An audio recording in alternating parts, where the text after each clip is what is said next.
vou analisar 5 pontos. Por que nós comemos, o quanto que nós comemos, como que comemos, quando e o quê. Por que nós comemos? Nós não comemos somente por fatores biológicos, não é isso? A nossa genética. Né? E eu sempre brinco, quando falo disso, a pessoa assim, dieta paleo, né? Vocês devem conhecer. Um homem paleo, ele vivia 25 anos de idade. Será que a dieta de um homem que vivia 25 anos serviria para um homem moderno de 50? Eu não sei, provavelmente não. Então, é algo a se pensar. Nós comemos por questões psicológicas também. Está ansioso, come. E nesse ponto aqui, eu costumo dizer que tem 2 vieses que criam muita confusão nos alimentos.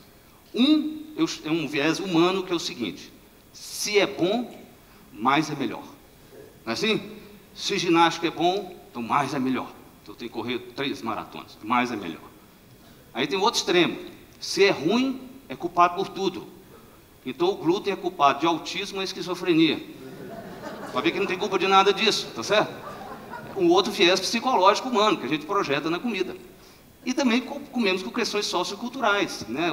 O homem sempre projetou na comida e se diferenciou em grupos pelo seu alimento. Judeus comem kosher, muçulmanos comem halal, não é isso? Os taoístas, 2000 anos antes de Cristo, não comiam grãos, para serem diferentes. Então, da mesma maneira, ninguém é vegano por uma questão biológica, tá certo? Então, os aspectos socioculturais estão presentes. Você não vai chamar um amigo na sua casa para comer uma salada de alface, né? Não é? Você não vai chamar, você chama para um churrasco, né? Ou seja, um prato mais sofisticado. Então, isso tudo, esses 3 fatores, essas 3 dimensões estão presentes a todo momento em tudo que nós comemos. E a gente entra na segunda dimensão: quanto a gente come. Eu acho que quando o Irineu falou, né, se você entender bem, para viver mais, que já talvez ser moderado na atividade física. A alimentação também. Aristóteles estava certo, né? A prudência está no meio, não é isso? Era brilhante, ou seja, 500 anos antes de Cristo já falou isso. O quanto comer? Comemos muito, é verdade. Para você ter uma ideia, o consumo de açúcar, em parte graças aos portugueses, não é isso? Tornou uma especiaria. Em 1700 eram 2 quilos por ano. Em 1800 passou para 9 quilos por ano. Em 1900 passou para 45 quilos por ano. De 1800, 9 quilos. 1945, em 2000, 180 quilos. Sendo que de 1977 a 2000 dobrou. Eu costumo dizer que nós vivemos uma era de assíntotas. Assíntota é num gráfico quando faz assim, exponencial.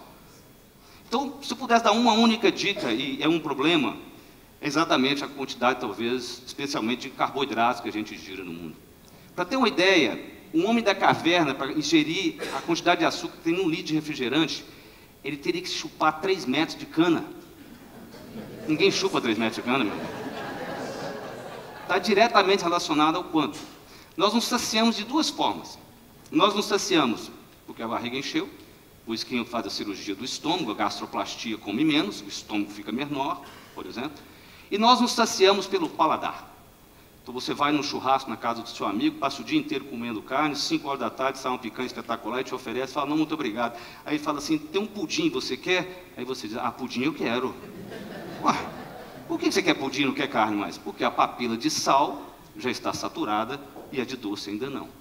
Então um dos segredos, e tem a ver com mindful, é você comer mais devagar. Porque quem deveria determinar o ritmo da comida deveria ser a mandíbula e não o garfo. Entende? Quem determina é o garfo. Colocou, põe na boca. Colocou, põe na boca. Colocou, põe na boca. Não é a mastigação. Eu falo para o meu paciente, você coloca na boca, para o talher e mastiga. Para o talher, mastiga. Certo? Devagar. O que comer? Então tá bom. Apesar disso tudo, o que então eu posso comer diante dessas opções todas, né? Nós temos os micronutrientes, os sais minerais, as vitaminas. Então, primeiro eu digo que nós temos que comer alimentos reais, né? Comida verdadeira. Essa é a primeira coisa que você tem que fazer, comida verdadeira. Comendo comida verdadeira, você vai ter seus micronutrientes. Então, nós temos 3 grandes fontes de energia na natureza. Nós temos proteínas, carne, leite, ovos, carboidratos e gorduras. Imagine que cada um desses fosse uma grande corrente e os elos da corrente de proteínas são chamados de aminoácidos. Os elos da corrente de carboidratos são chamados de sacarídeos. E os elos da corrente de gorduras são chamados de gliceróis. Então, triglicérides são 3 elos, 3 gliceróis. Tá certo? O que é essencial? Quando a gente fala assim, o alimento é essencial. É essencial porque nós não produzimos, ele tem que vir da comida. Então, por exemplo, existem 8 aminoácidos que nós não produzimos. Na infância tem mais 2, uma criança são 10, mas um adulto são 8 aminoácidos. Nós temos que ingeri-los, o corpo não produz. Existem 2 gorduras que nós também não produzimos, temos que ingerir, os ômegas 3 e os ômegas 6. Mas não existe carboidrato essencial. Porque provavelmente o carboidrato é tão importante que nós fomos selecionados o seguinte: se faltar, meu amigo, eu tiro de qualquer lugar. Entendeu? Tira do seu músculo, tira da gordura.